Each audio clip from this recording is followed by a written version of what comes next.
Today, the US and Ukraine sign a long-awaited mineral deal.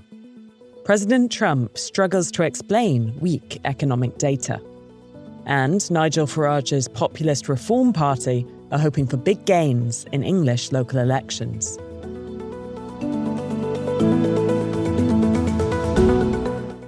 It's Thursday, May 1st. This is Reuters World News, bringing you everything you need to know from the front lines in 10 minutes every weekday. I'm Tara Oakes in Liverpool.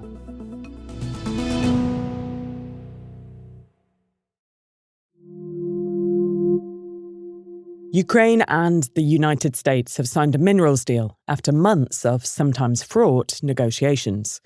The deal gives Washington access to Kyiv's rare earth minerals in exchange for an investment fund in Ukraine. Our foreign policy editor, Don Durfee, has the latest. The basic idea here is that the U.S. and Ukraine are going to create this joint reconstruction fund, and going into that fund will be revenues from Ukraine's natural resources, right? Rare earths, other kinds of natural resources. And so 50% of the revenues that the Ukrainian state would ordinarily receive are to go into this thing. And it's taken a lot of negotiation, right? How favorable is the deal to Ukraine in the end? So it appears this deal is much more favorable to Ukraine than some previous drafts that have been out there. Our reporters got some details of what was in the draft. One is, in a previous version of this deal, it had said that Ukraine would need to pay back the United States all of what the U.S. had spent in terms of military aid for Ukraine during the war, which is estimated to be around $72 billion.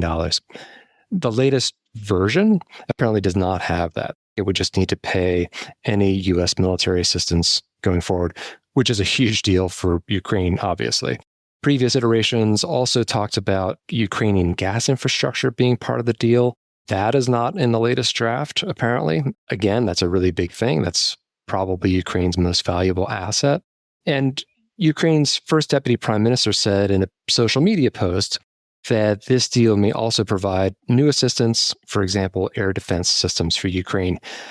Now, we don't know if that's the case. The U.S. has not said anything like that. How important is this agreement to peace negotiations with Russia?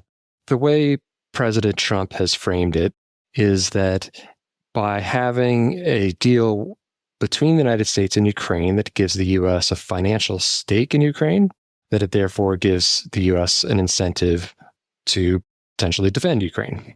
Now, Ukraine has always wanted an explicit security guarantee from the U.S., which the U.S. has not been willing to give.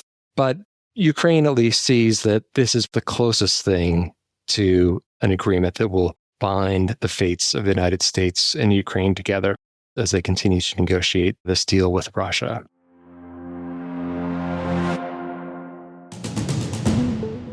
Israel says it's carried out a warning strike in Syria against an extremist group after violence erupted in Druze areas.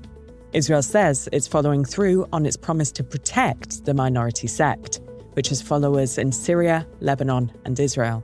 Syria says it rejects all forms of foreign intervention in its internal affairs, without specifically mentioning Israel. And wildfires are raging on the outskirts of Jerusalem. They've forced evacuations, and Israel is appealing for international help. Columbia student Mohsen Madawi has been released on bail from US immigration custody.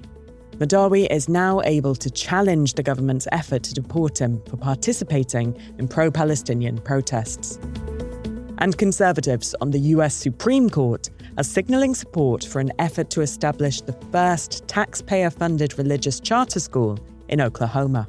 It's a major test of religious rights and the separation of church and state in American education.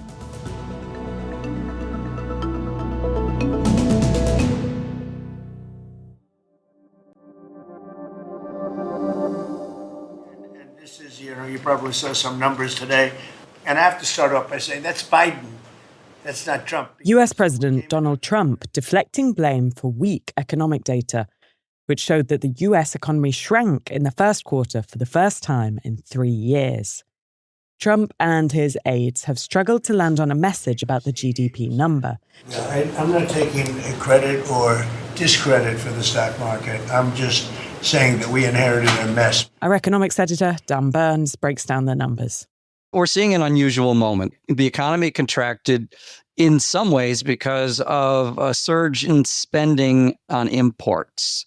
And we saw consumer spending rise on things like automobiles. We saw business investment rise in the first quarter, but it was largely on foreign goods to try to get ahead of the tariffs. It's considered to be stealing from future consumption.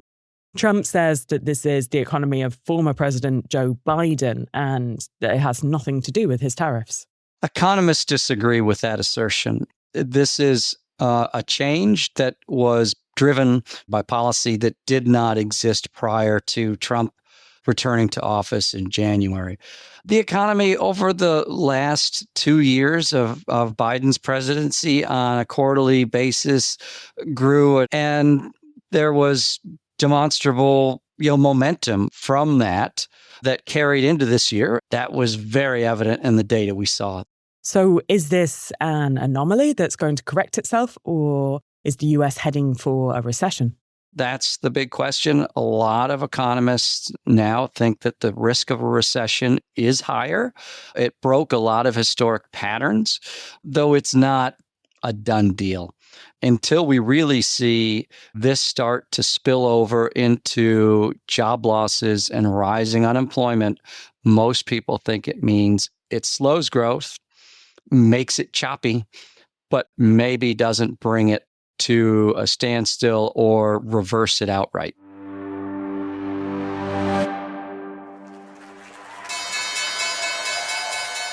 Over in Japan, the central bank has kept interest rates steady and sharply cut its growth forecasts, suggesting that uncertainty surrounding US tariffs and the hit to exports could keep policy in a holding pattern for some time.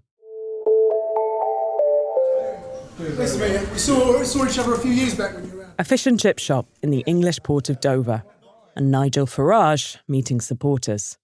The leader of Reform UK is hoping to serve up a massive shock in UK politics today as local elections take place across England. His right-wing populist party is set to beat Labour and the Conservatives and top the polls. This is potentially an extraordinary moment in British politics. Reform are potentially going to emerge as the largest party in these local elections. And they really see this as a moment where they are going to cause the biggest shake-up in British politics in the last century. For the last 100 years, all the prime ministers have come from either the Labour Party or the Conservative Party. But in the last year, we've seen this extraordinary rise in support for reform, led by Nigel Farage, who's best known as one of the main campaigners for Brexit. And reform has really become a political force, right? Yeah, I mean, even a year ago, it would have been seen as preposterous that Nigel Farage could be the next Prime Minister of Britain. He wasn't even going to contest a seat in Parliament.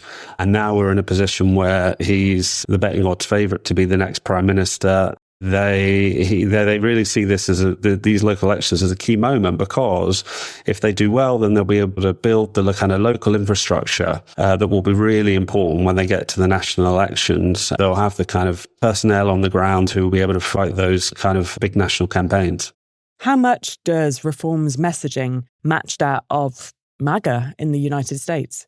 I think Farage is probably the most vocal supporter of Trump in UK politics. Farage has said that, like Trump, he wants to abandon climate change targets. He would like to deport a lot of asylum seekers. And he's been very supportive of what Elon Musk has done in terms of cutting government waste in the US. But there are some sort of differences between Farage and Trump. Farage has distanced himself from Trump's tariff policies, saying he's done too much too soon. There's also a difference on the approach to Ukraine, where Farage has said that he thinks that Trump is giving too much power to Russia.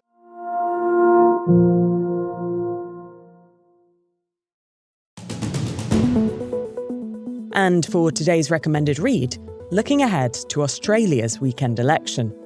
the centre-left Labour Party looks likely to hold on to power, with voters ranking US President Trump's policies as top of mind as they head to the polls.